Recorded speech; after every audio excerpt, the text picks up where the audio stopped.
Ted Noftall, Mayor, Chickadee Drive. Once again, we are asked to make decisions without understanding the full scope of this project. Let me ask a question. At what point does council restore commercial rights to the point? When's that question going to be asked? When are you going to be asked to respond? That question has to be addressed separately. Is that because it's off topic? Yes, sir. So once again, when are the citizens going to get a comprehensive overview of this project? I've asked that before, right here. When? What's before us is the motion. Want to discuss the motion or general? We try another approach. If the city just gave the developer everything they own down there, would that be enough? Is anything enough in this project? There's always back for more and more and more. And I take great offense that you're voting inch by inch by inch without ever presenting the full plan to the people, Mayor. If that's your deal, good. But it is not a good one for the taxpayers. Thank you. Thank you. Council members, yes. With regard to the commercial property on the point, that does require an ordinance amendment through your zoning process, and there is no other avenue that you can legally accomplish that. Understood. Public comments?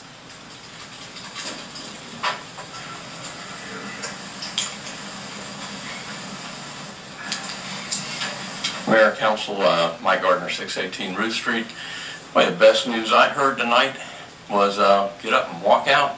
I love it. If you guys would just sit up there and not vote, and Mr. LaCour would walk out and do it on his own, make me a happy man.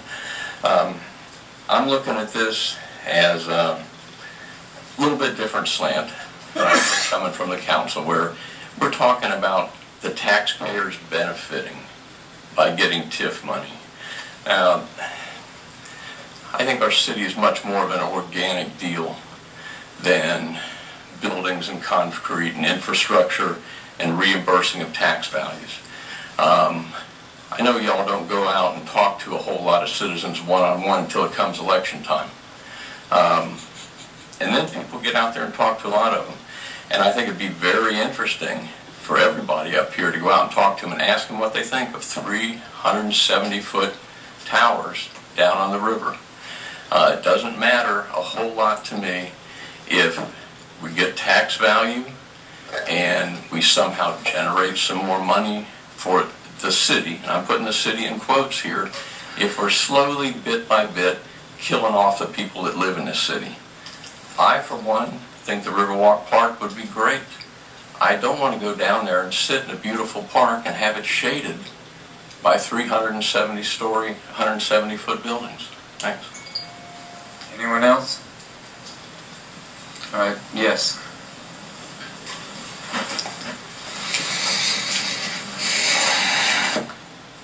Tom Minican, 985 Countryside West Boulevard. And I know there's at least one MBA out there in the council and experienced business people. But, you know, the issue of the pro forma has been repeatedly stated, you know. I frankly haven't seen what I used to work for what is now a $4 billion company, and it was privately held until it went public, and now it's struggling.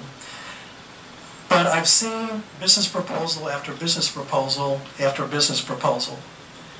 And I haven't yet seen, you know, if I were to examine this in the corporate context, away from here, I haven't seen a proposal yet. I mean, those numbers are magic. How can you clairvoyantly, you know, deduce that you're going to have a $10 million loss and ask the city to subsidize at the tune of about $35,000 per condo unit, you know, this deal? And the developers have threatened twice now, at least in public, to say, I'm going to do it on my own. Twice, I mean, at least publicly in these meetings. And, I mean, there's a term called due diligence, and I just haven't seen it. I mean, I see no evidence of due diligence. How can you project this kind of loss so accurately? I can use this loss for various reasons, or this TIF. What if the developer decides to vacate the project and say, I'm going to sell it off? Does the TIF transfer to the next owner? What if the developer uses this projected loss to lower the selling values of the condos? I mean, these are the things just coming off the top of my head. So if I can lower the price of each condo $35,000, $40,000, I can regain it via the TIF dollars. So I mean, I don't know, there's this little pro forma that was presented wouldn't go over in any business environment that I'm been accustomed to working in. So I don't know how the city council can even proceed with a motion at this point without some of the particulars that have been requested. Thank you. Anyone else? All right, back to the council. Yep.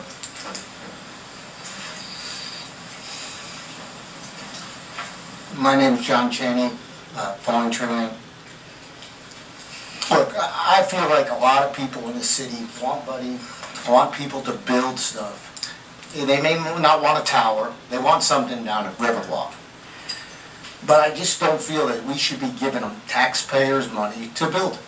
I've known Buddy for a long time, way back when.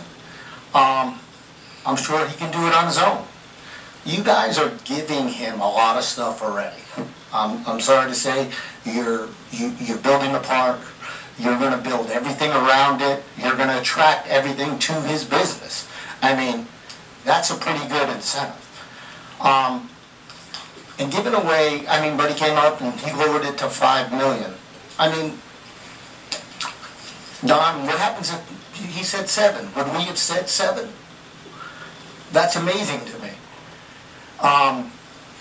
And I know he's been going through this for a long time, and I get that. But here we are today doing this, and are we going to be later on today talking about raising taxes? Are we going to give money away on this hand and then ask for taxpayers for more money? Is that even what we're thinking about? Because I think you're talking about later on maybe raising property taxes. If we have extra money and we're doing things, and Buddy needed $20 million, I don't think anybody here would care less if he gave it to him. But the city is trying to regroup. And we can't go asking people for more money for property taxes while we're giving it away in this hand. Thank you. Anyone else? Closing comments, council? Bob? I really, again, my concern is I don't have enough information to make a rational decision to spend taxpayer money. That's my concern. I'm certainly willing to accept proposals, but at this point I don't have anything that rises to a proposal that I can deal with. Don? I think the bottom line is that we've got a lot of blood in the water now, taxpayer dollars. We don't recoup that without an investment there. That's something that we have to consider. If that investment that happens without us becomes less, we recoup less, and our ability to cover our debt becomes very, very difficult. So I think that we got to consider that. We're already into this. We're not starting from zero. We're not starting from scratch. We're starting behind the 8 ball. And the clock's ticking. Drew? I don't have anything further tonight. Basically, we're still not making a commitment to exact dollars until we have a list of parts of the project that we can I have to quit now. justify I'm limited to under 10 the plan, minutes. under the statute. After this, they vote, and it's And we have 3 to 2 in percentage, favor of and we have giving a the cap. policy to the master developer. But basically what we're asking